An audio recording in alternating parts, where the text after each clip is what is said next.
Hello friends, how are you? I hope कि आप सब अच्छे होंगे। Welcome to expert opinion.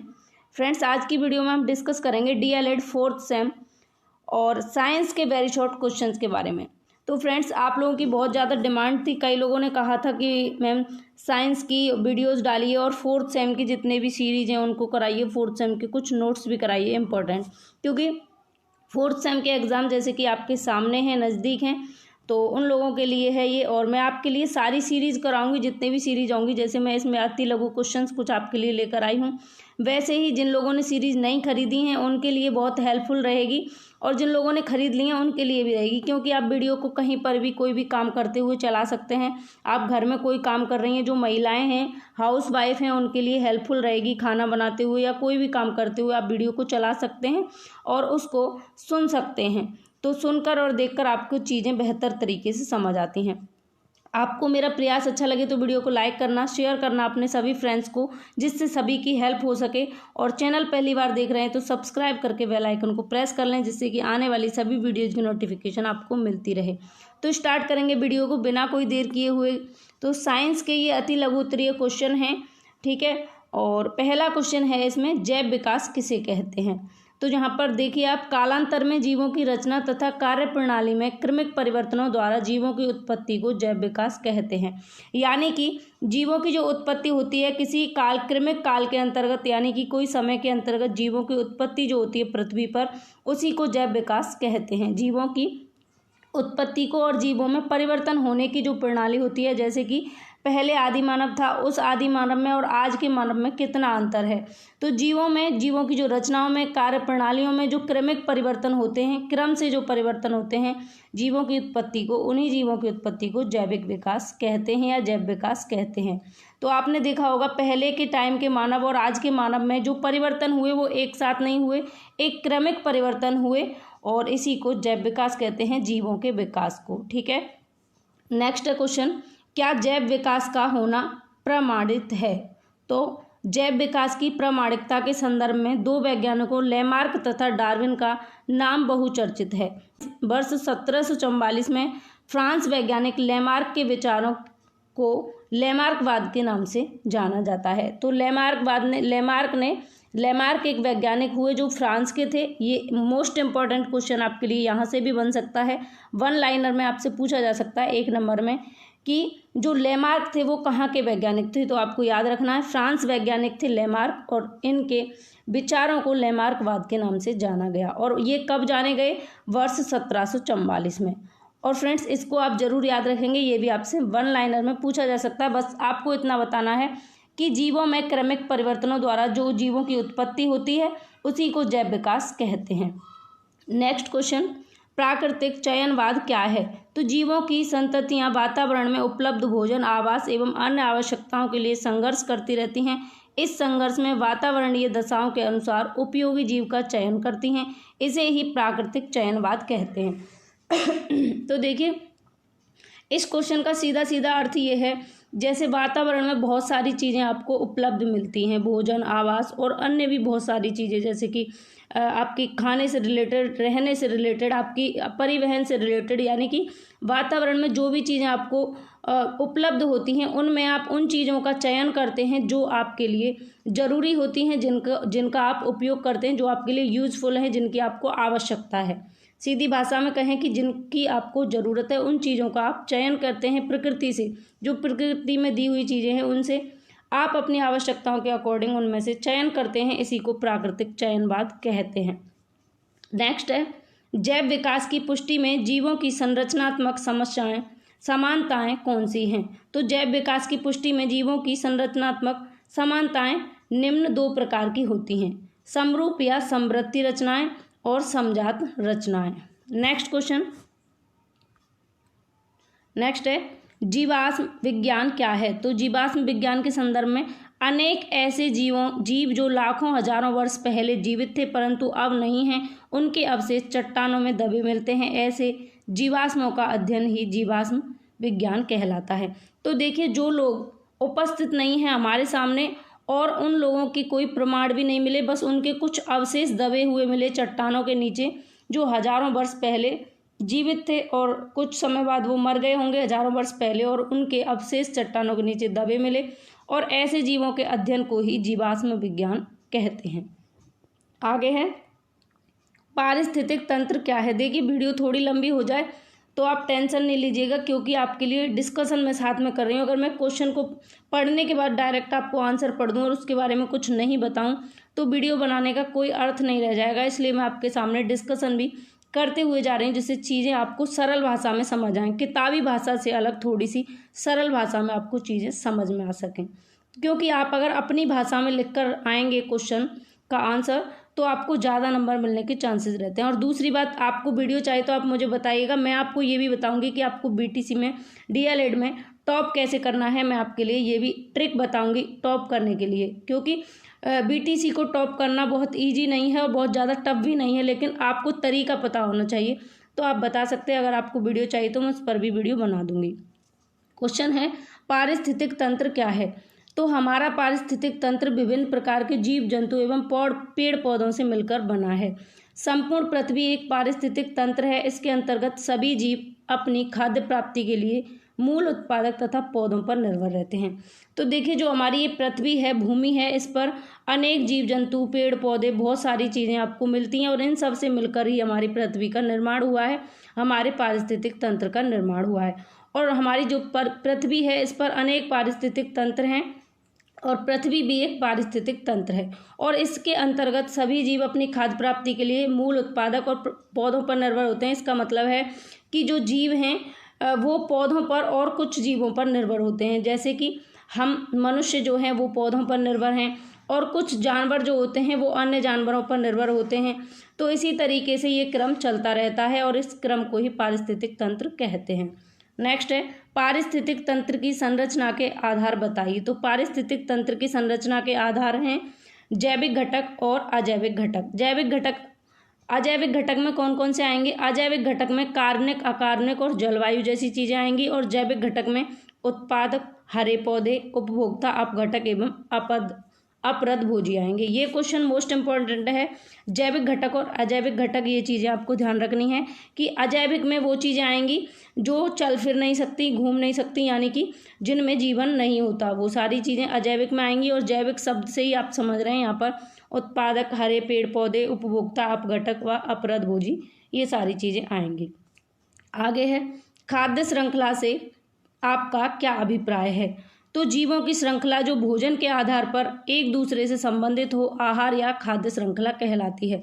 यानी कि जीवों की ऐसी श्रृंखला, जैसे एक जीव है ये दूसरे पर निर्भर है, ये दूसरा है ये तीसरे पर निर्भर है, एक दूसरे से संबंधित हो, एक दूसरे से जुड़े हुए हों, ऐसे आहार को ही खाद्य श्रृंखला कहते हैं।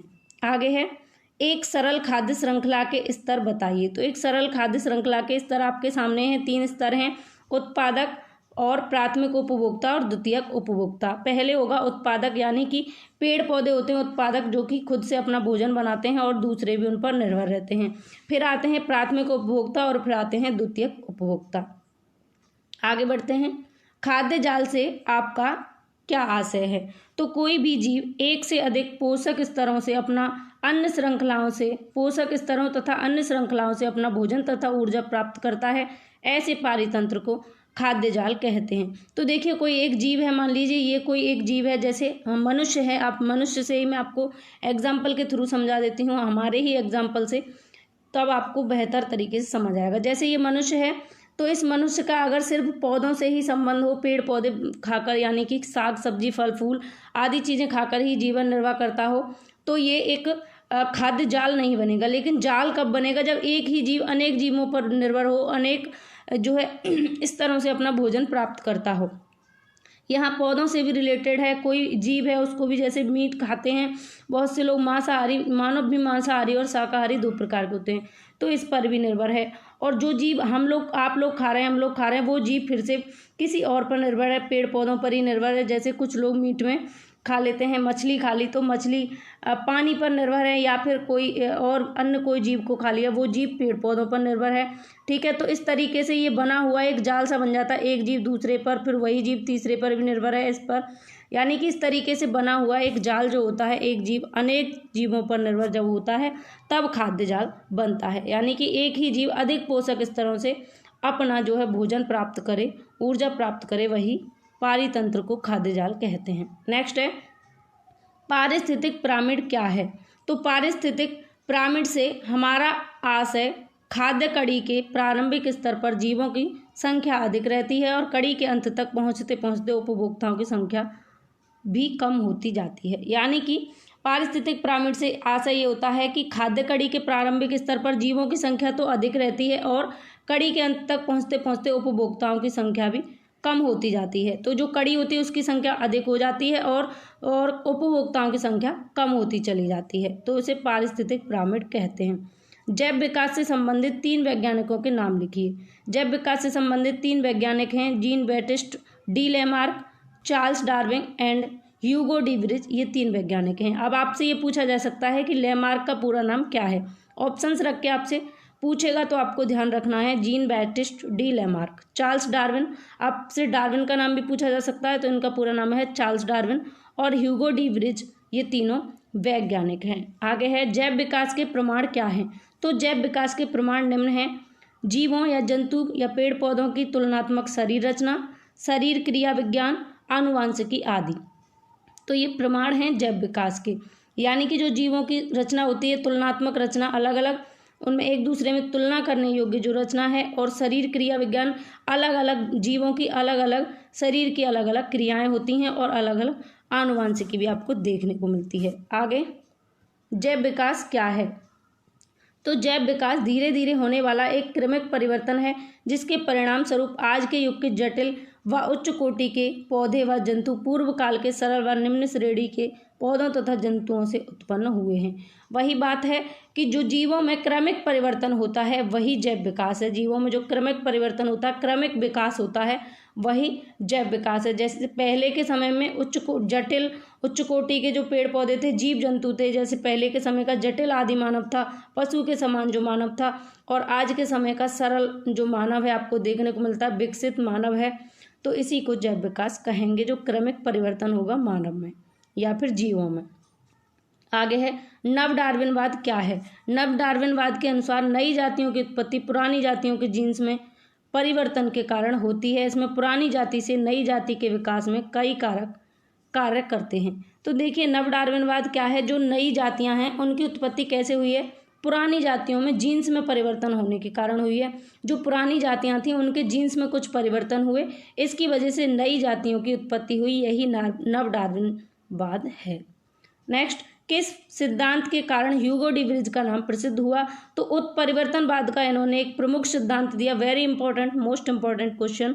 उत्परिवर्तनवाद प्रस्तुत करने के बाद ह्यूगो डी ब्रिज का नाम प्रसिद्ध हुआ।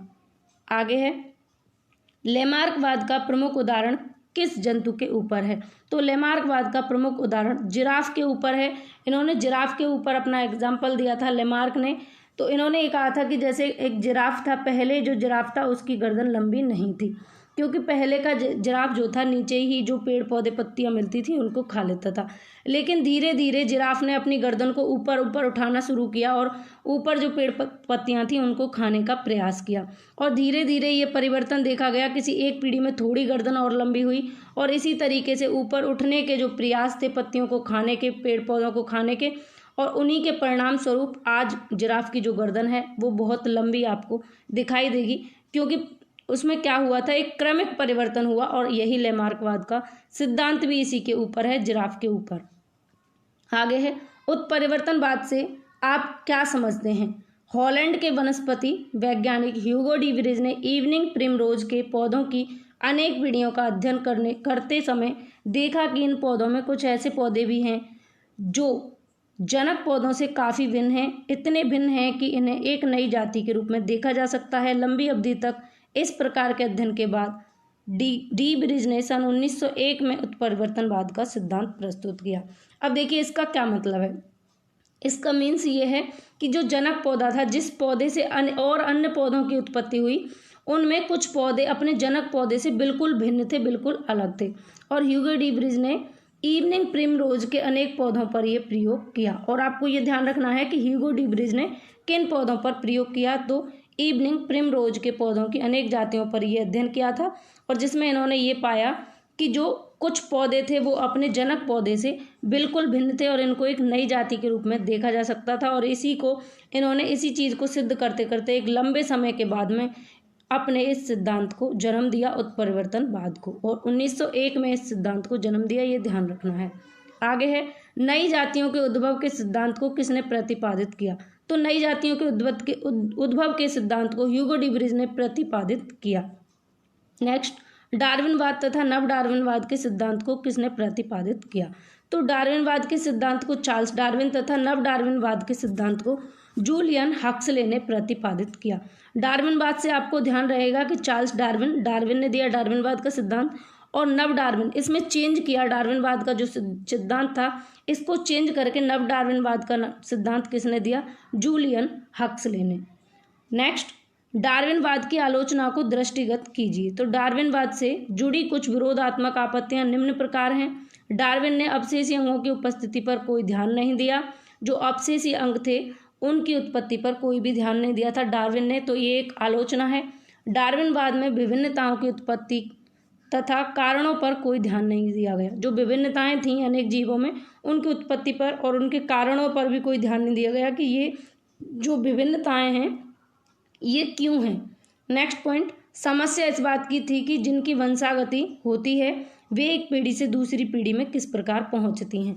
और ये बात भी थी कि जो चेंज आते हैं एक प्रजाति से दूसरी प्रजाति में, एक जनरेशन से दूसरी जनरेशन में जो चेंज होते हैं और जो यानी कि जो बदलाव होते हैं वंशागति के, वो एक पीढ़ी से दूसरी पीढ़ी में ट्रांसफ़र किस वजह से हुए, ये भी इस सिद्धांत में क्लियर नहीं किया गया। इसलिए ये 3 पॉइंट इसकी आलोचना के अंतर्गत आते हैं। आप 1 नंबर में इनको लिखाएं, और आप ये भी ध्यान रखें कि क्वेश्चन जो है उसके बारे में थोड़ा अच्छे तरीके से ऊपर से लिखना शुरू करें, और कुछ इंपॉर्टेंट चीज़ें जो हैं जो आप एग्जामिनर को दिखाना चाहते हैं, क्योंकि आप ये समझिए एग्जामिनर आपकी चीज़ों को बिल्कुल देख नहीं रहा, तो आपको दिखाना है ज़बरदस्ती। तो आप उन चीज़ों को हाईलाइट करेंगे, अंडरलाइन करेंगे, जिससे एग्जामिनर की नज़र उन पर पड़े और आपको अच्छे मार्क्स गेन हो सके।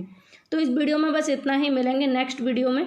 और फ्रेंड्स, इसकी PDF फाइल मिल जाएगी आपको हमारे टेलीग्राम चैनल पर।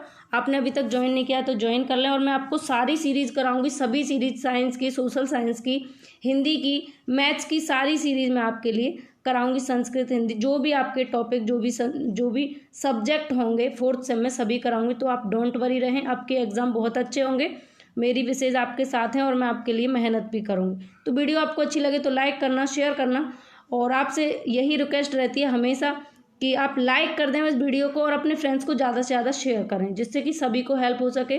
और चैनल पहली बार देख रहे हैं तो सब्सक्राइब करके बेल आइकन को प्रेस करना ना भूलें, जिससे कि आने वाली वीडियोज़ की नोटिफिकेशन आपको मिलती रहे। ज़्यादा से ज़्यादा मित्रों को शेयर करें, सभी के एग्ज़ाम है, सभी को इसके थ्रू हेल्प मिल सके। बहुत लोगों को पता नहीं रहता, तो उनको आप उनके पास ये वीडियो पहुँचाने का प्रयास करें, हमारी हेल्प करें। Take care, Radhe Radhe.